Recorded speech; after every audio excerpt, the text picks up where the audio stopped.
नमस्कार, news are आप देख रहे हैं और मैं हूं आपके साथ काजल दुबे। बहुत स्वागत है आपका हमारे खास कार्यक्रम आमना सामना में। मध्य प्रदेश विधानसभा चुनाव से पहले नेताओं की बयानबाजी से सियासी पारा चढ़ता जा रहा है। इसी कड़ी में प्रदेश कांग्रेस कमेटी के चीफ और पूर्व सीएम कमलनाथ ने मुख्यमंत्री शिवराज सिंह चौहान पर बड़ा हमला बोला है। कमलनाथ ने सोशल मीडिया पर लिखा कि मध्य प्रदेश भाजपा में हताशा चरम पर है। मध्य प्रदेश में विधानसभा चुनाव को लेकर बीजेपी कांग्रेस के नेताओं की धड़कनें तेज हो गई है। आलम यह है कि सीएम शिवराज सिंह तक जनता से सवाल पूछ रहे हैं कि चुनाव लड़े कि नहीं, मामा को मुख्यमंत्री बनना चाहिए कि नहीं। सीएम द्वारा जनता से पूछे गए इस पर सियासत हो रही है। आमना सामना में आज बयान पर बहस पर चर्चा करेंगे, लेकिन उससे पहले देखते हैं ये खास रिपोर्ट। सीएम शिवराज का इमोशनल बयान। सीएम शिवराज ने जनता से अब पूछा, मैं चुनाव लड़ूं या नहीं। कई भावुक बयान दे चुके हैं सीएम शिवराज। पूर्व सीएम कमलनाथ ने किया पलटवार। शिवराज पीएम पर बना रहे दबाव बनाने जनता से पूछ रहे। दिग्विजय सिंह ने भी कसा तंज। बयान पर उठे सवाल पर बोले सीएम, बयानों को समझने के लिए गहरी सोच चाहिए। सीएम शिवराज सिंह चौहान ने पिछले हफ्ते सीहोर में 2 जनसभा की। 3 अक्टूबर को शिवराज ने अपने विधानसभा क्षेत्र बुदनी में जनता से पूछा कि वह चुनाव लड़ूं या नहीं, यहां से लड़ूं या नहीं। एक दिन बाद 4 अक्टूबर को उन्होंने बुरहानपुर में कहा कि वह देखने में दुबले पतले हैं पर लड़ने में तेज है। इससे पहले सीहोर में भी ये कहा गया था कि मैं चला जाऊंगा तो बहुत याद आऊंगा। इसके बाद शुक्रवार को डिंडौरी में जनता से पूछा कि सरकार कैसी चल रही है, सीएम बनूं या नहीं। वहीं इन बयानों पर जब मीडिया ने मुख्यमंत्री शिवराज सिंह चौहान से भोपाल में उनके बयानों को लेकर पूछा तो उन्होंने जवाब में कहा कि इसका मतलब समझने के लिए गहरी दृष्टि चाहिए। ईमानदारी से बताना, मैं कैसी सरकार चला रहा हूँ, अच्छी सरकार चला रहा हूँ कि बुरी सरकार चला रहा हूँ। तो मुख्यमंत्री बनना चाहिए कि नहीं, मोदी जी को प्रधानमंत्री बनना चाहिए कि नहीं, भाजपा की सरकार फिर से आना चाहिए कि नहीं। कमलनाथ का आरोप है कि पहले प्रधानमंत्री नरेंद्र मोदी ने मुख्यमंत्री शिवराज सिंह चौहान का नाम लेना बंद कर दिया, उन्हें मुख्यमंत्री की दौड़ से बाहर कर दिया। इसके जवाब में प्रधानमंत्री पर दबाव बनाने के लिए पहले तो मुख्यमंत्री ने जनता के बीच ये पूछना शुरू कर दिया कि वह चुनाव लड़े या नहीं। अब सीधे पूछ रहे हैं कि मोदी जी को प्रधानमंत्री होना चाहिए या नहीं। इस सवाल पर कांग्रेस के वरिष्ठ नेता और पूर्व मुख्यमंत्री दिग्विजय सिंह का बड़ा बयान सामने आया है। सीएम शिवराज के चुनाव लड़ने को लेकर जनता से राय लेने पर दिग्विजय सिंह ने कहा कि इसका मतलब है कि वह बीजेपी के टिकट पर निर्भर नहीं है। ठीक है, इसका मतलब ये है कि वो भाजपा के टिकट पर निर्भर नहीं है। भाजपा के मुख्यमंत्री बनाने के उस पर वो निर्भर नहीं है। वो डायरेक्ट इलेक्शन से चुनाव लड़ना चाहते हैं और डायरेक्टली इलेक्टेड चीफ मिनिस्टर बनना चाहते हैं, यही है ना। मध्य प्रदेश में विधानसभा चुनाव को लेकर राज्य की सियासत की हवाएं तेज चलनी शुरू हो गई हैं। मुख्यमंत्री ने जिस अंदाज में बयानों पर सफाई दी है, वे कई सवाल खड़े कर रहा है।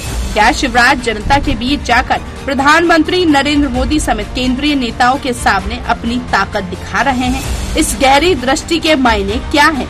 लंबे अरसे से भाजपा को कवर कर रहे हैं। Desk report, news R Bhopal. तो कहीं ना कहीं मौसम तो ठंडा होता नजर आ रहा है, लेकिन कहीं ना कहीं देख रहे हैं कि मध्य प्रदेश की राजनीति में सियासी हलचल जो है वो तेज होती नजर आ रही है। चलिए, आज ज्यादा बातचीत के लिए हमारे साथ खास मेहमान है डॉक्टर प्रेम व्यास, बीजेपी मीडिया विभाग है। सर, आपका बहुत बहुत स्वागत है। और साथ ही साथ राजकुमार उपाध्याय जी जुड़ गए हैं, कांग्रेस प्रवक्ता है। राजकुमार जी, आपका भी स्वागत है। इसके साथ ही रमेश शर्मा जी भी हमारे साथ जुड़े हुए, जो कि वरिष्ठ पत्रकार है। रमेश जी, आपका भी बहुत स्वागत है। रमेश जी, सबसे पहले आपके पास मैं आना चाहूंगी कि जिस तरह से हम देख रहे हैं कि ठंड का मौसम नजदीक आता जा रहा है, कहीं ना कहीं मध्य प्रदेश की राजनीति में गर्माहट जो है वो नजर आ रही है। Emotional effect, emotional connect, emotional appeal के थ्रू यहां पर जनता के बीच जाया जा रहा है। इसको आप कैसे देखते हैं? दिल छूने वाली बातें यहां पर नजर आ रही है। जी रमेश जी। मोटे तौर पर इस समय चुनाव की गर्मी तेज है, और न केवल ये गर्मी इन दिनों तेज है, बल्कि ये बहुत बरसों बाद ये हम देख रहे हैं कि महीनों से ये चुनाव की गर्मी तेज है। और बल्कि मैं तो ये कहूंगा कि जिस दिन से शिवराज जी ने सरकार 2020 से बनाई है, शिवराज बिल्कुल चुनाव के मूड में है, और उसी आधार पर जो सभाएं हो रही हैं, जो योजनाएं घोषणा की जा रही हैं, जो जन भागीदारी बन रही है, या विभिन्न वर्गों और वर्णों को साधने की जो प्रयत्न है, वो पहले दिन से बराबर जारी है। तो भाजपा बिल्कुल चुनाव के मूड में है, और उसका कारण संभवतः ये हो सकता है, कांग्रेस भी कोई बहुत पीछे नहीं है। इसका कारण संभवतः ये हो सकता है कि 2018 में दोनों ही दलों को लगभग बराबरी जैसी स्थिति, वोट तो लगभग बराबर मिले ही थे, सीटों में 4-5 का अंतर था। तो इस बार दोनों ये कोशिश कर रहे हैं कि किसी भी प्रकार से हमको आगे मिले और वोट का प्रतिशत बढ़े, क्योंकि दोनों का बराबर वोट का प्रतिशत था। इसलिए ये सारी की सारी बातें जनता से की जा रही हैं। एक जो अभी आपके पैकेज में आया कि हाई कमान पर दबाव, मान करके चलिए हाई कमान पर कभी भी दोनों पार्टियों में, केवल कांग्रेस में एक बार दबाव पड़ा है, बाकी भाजपा में और कांग्रेस में जब से मैंने रिपोर्टिंग शुरू की है, मैंने 1970 से रिपोर्टिंग शुरू की है, हाई कमान पर किसी प्रकार का कोई दबाव कभी पड़ता नहीं। भाजपा पर उमा भारती का दबाव नहीं पड़ा, जनसंघ जब थी तो बलराज मधोक का दबाव नहीं पड़ा, तो उन पर किसी का दबाव नहीं पड़ता। कांग्रेस पर भी किसी का दबाव नहीं पड़ता। कामराज योजना के तहत सारे सीएम बदल दिए थे, कोई दबाव, केवल एक बार अर्जुन सिंह जी ने सारे विधायकों को, एक बंगला था निजी 4 इमली का, वहां 3 दिन सरकार को कैद रखा था। इसके नाते उनका चूंकि एक मुख्यमंत्री के नाम पर विरोध था, 3 दिन तक लगातार ये चला, और अंत में बूटा सिंह आए और समझौता हुआ। केवल एक बार मेरे 50-52 वर्ष की रिपोर्टिंग में मैंने केवल एक बार हाई कमान पर दबाव देखा, बाकी हाई कमान पर किसी तरह का कोई दबाव नहीं पड़ता। तो ये तो चूंकि भावनात्मक जनता से जो बातें होती हैं, ये उसी शैली का एक अंग है। जी, शैली का अंग है। और हमारे साथ राजकुमार जी भी जुड़े हुए हैं, कांग्रेस प्रवक्ता हैं। तो राजकुमार जी, आपसे मेरा प्रश्न यही रहेगा कि चुनाव आते ही आखिर नेता क्यों ज्यादा इमोशनल होने लगते हैं?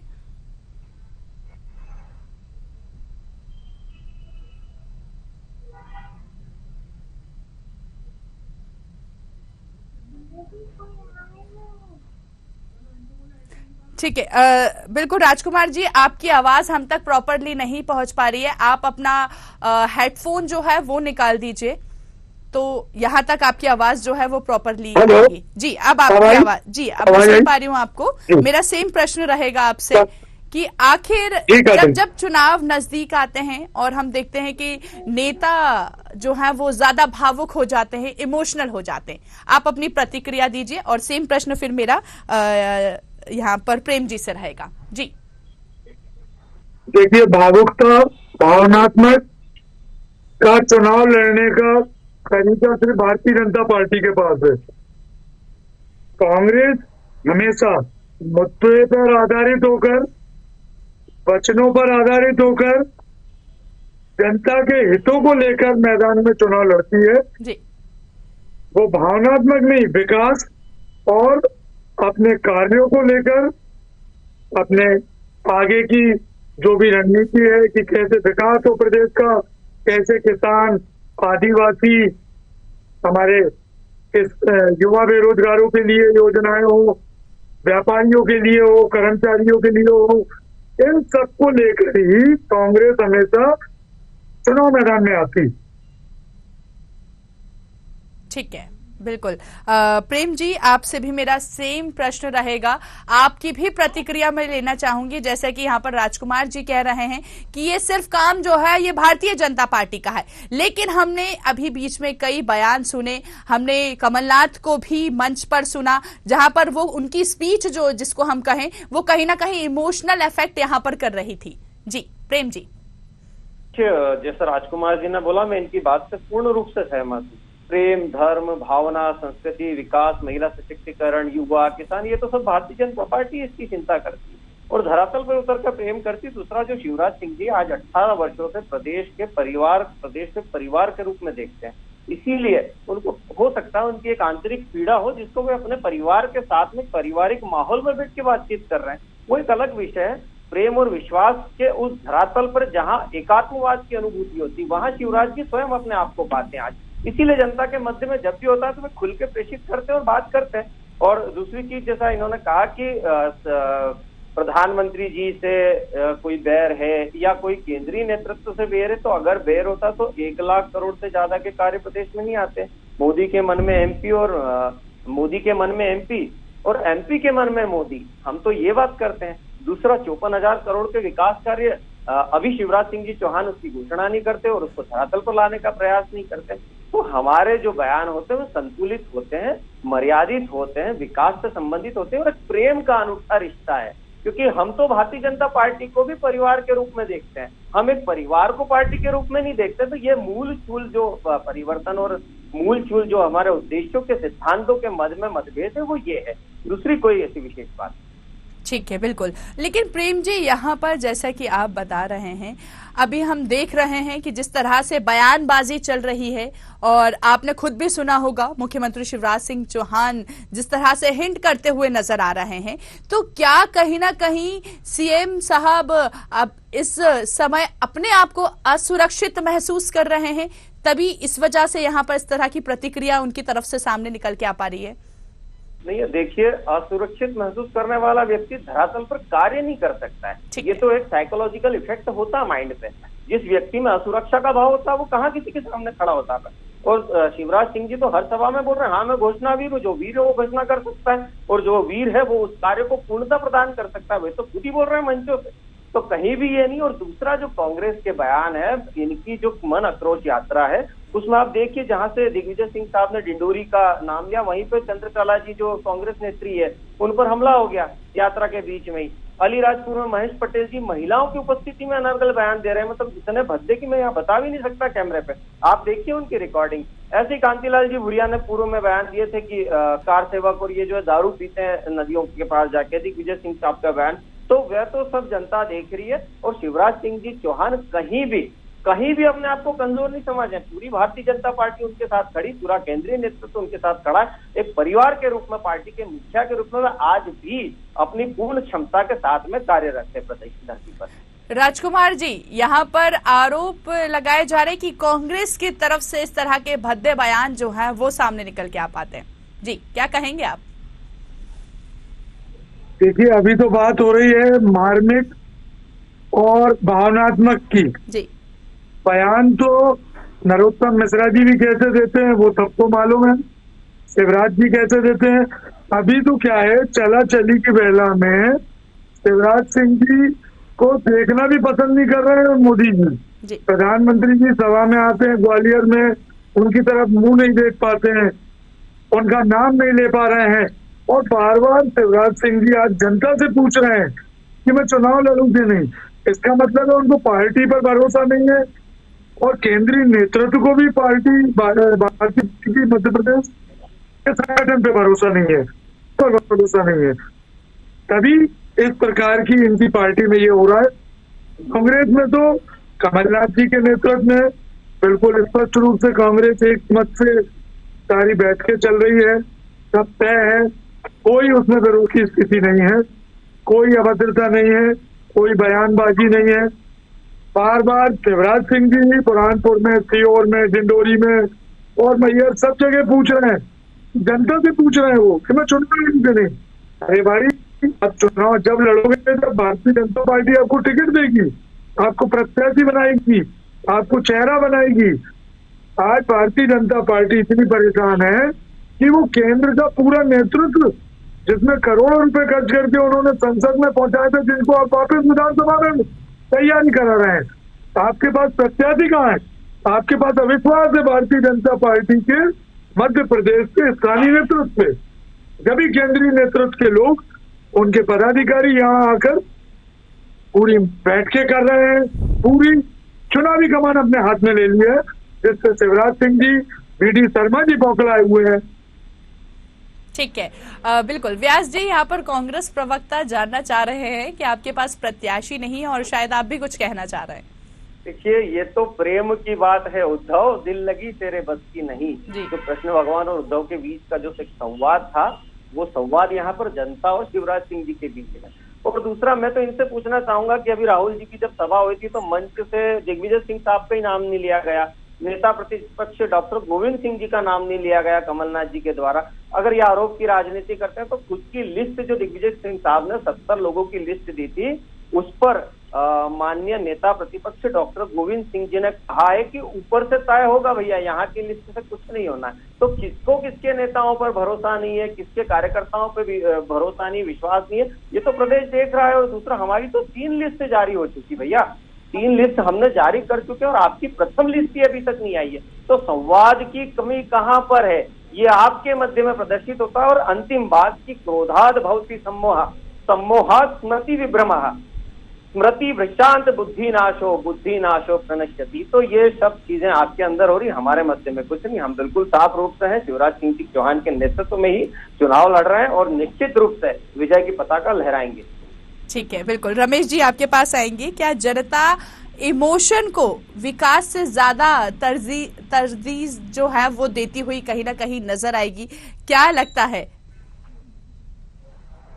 देखिए, मोटे तौर पर जनता जो पसंद करेगी वो विकास को पसंद करेगी, उम्मीदवार के चेहरे को पसंद करेगी, और कहीं ना कहीं वो जो उसकी भावनाएं भीतर हैं और जो अपेक्षाएं हैं उसका प्रतिबिंब की किस पर वो महसूस कर रही है वो उसको पसंद करेगी।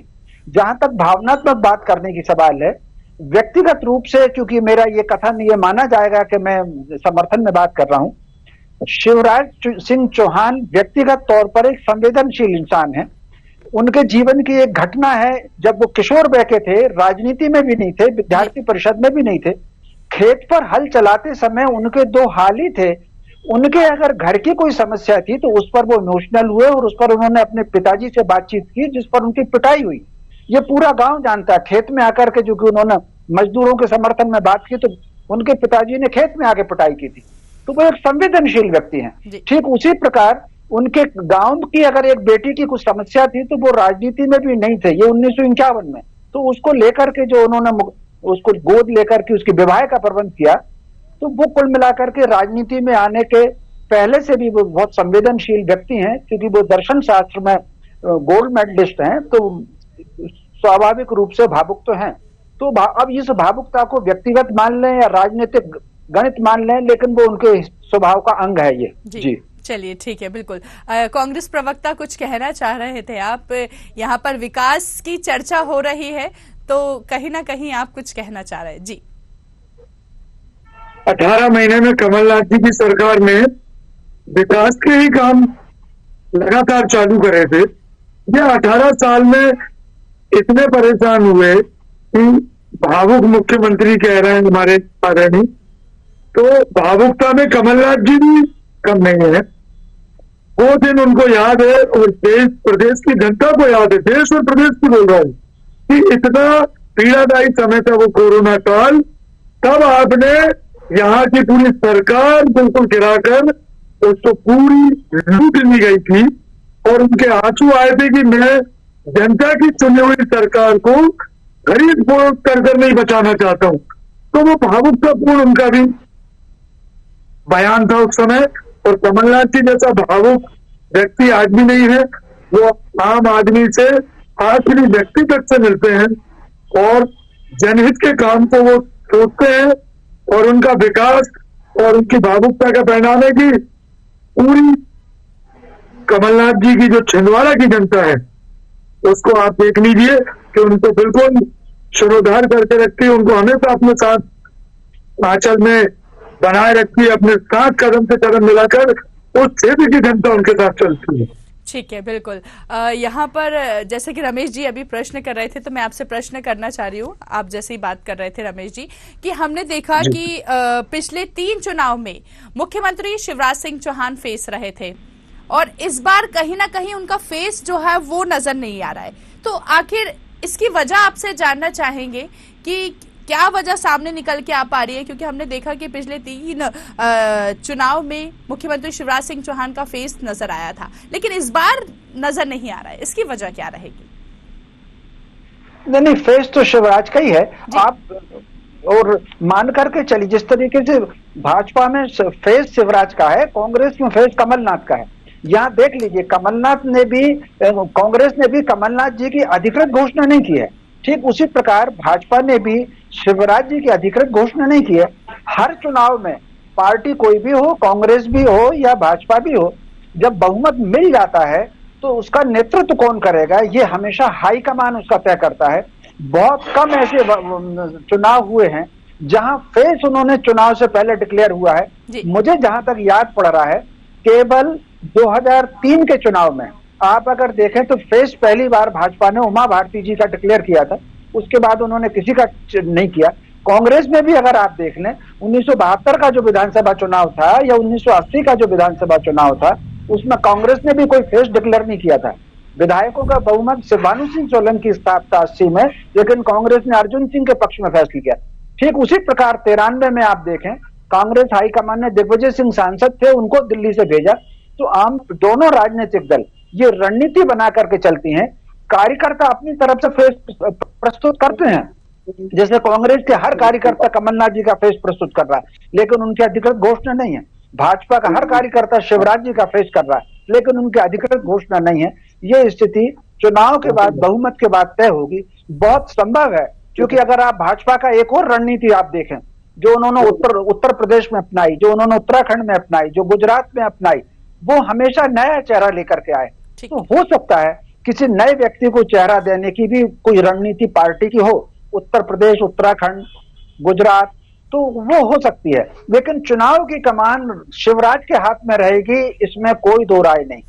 ठीक है, प्रेम व्यास जी आपके पास आना चाहेंगे कि जिस तरह से हम मुख्यमंत्री शिवराज सिंह चौहान के बयान जो है वो सुन रहे हैं, जैसे कि आपने खुद भी सुना होगा कि मामा जब चले जाएंगे तो याद करेंगे, तो इस तरह के कई सारे बयान जो हैं वो सामने आ रहे हैं। गहरी दृष्टि की अगर बात करें, इसको गहरी दृष्टि से देखें, तो आप किस नजरिए से देखते हैं इसको?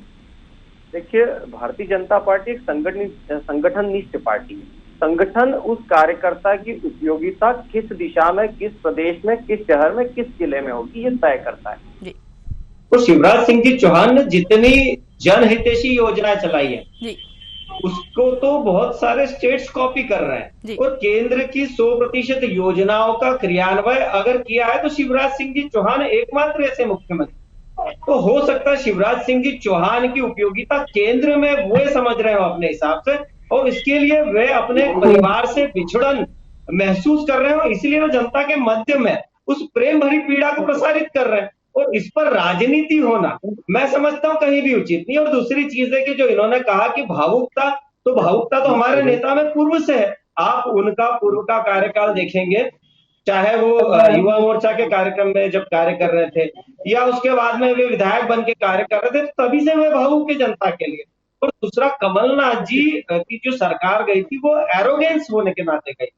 कुछ किसान उनके यहाँ जब पहुंचे थे तो उन्होंने एरोगेंस में उनको मना कर दिया था। ज्योतिरादित्य सिंधिया ने जब योजनाएं पूर्ण करने के लिए कहा था तो उन्होंने कहा था फिर से जो करते बात कर ले, मैं तो नहीं झुकने वाला। पत्रकार, अभी आप देखेंगे जब पत्रकार उनसे मिलने गए तो उन्होंने कहा धक्के मार के बाहर निकालो। तो वे एरोगेंस के तहत बाहर हुए थे, और उसके बाद पुनः मतदान हुआ, उसमें भारतीय जनता पार्टी पूर्ण बहुमत प्राप्त कर चुकी थी। तो शिवराज सिंह जी चौहान के अंडर में ही हम लोग चुनाव लड़ रहे हैं, तो केंद्रीय नेतृत्व या संगठन ही तय करता है कि कहां किस व्यक्ति की उपयोगिता हो। अंतिम प्रश्न मैं रमेश जी से लेना चाहूंगी कि रमेश जी, जिस तरह से हम देख रहे हैं कि बयानबाजी, पलटवार यहाँ पर चल रहा है, इसका इफेक्ट, इसका असर आगामी चुनाव में कितना देखने को मिल सकता है? सर, जानना चाहेंगे आपसे। देखिए, कुल मिलाकर ये जो बार प्रति बार चल रहा है, आरोप प्रत्यारोप चल रहे हैं, इसका आम जनता पर कोई फर्क नहीं पड़ना।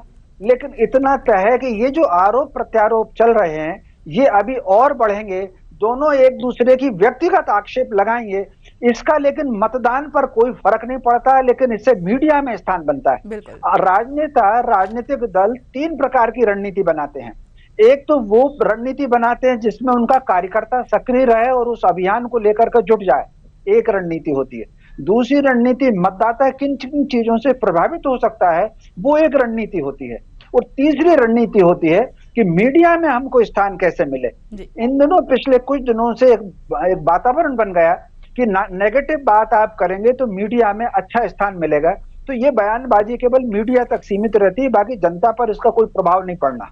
मैं आपसे ही पूछना चाहता हूं, बल्कि दोनों हमारे राजनीतिक दलों से, वो जिसको पसंद करते होंगे उसको करते होंगे, जिसको नहीं करते होंगे उसको नहीं करते होंगे। इस तरह की बयानबाजी से आपसे मैं पूछूं कि क्या इन बयानों से आपके वोट पर फर्क पड़ेगा? कुछ नहीं फर्क पड़ेगा। तो ये तो केवल मीडिया में स्थान बनाने के लिए है।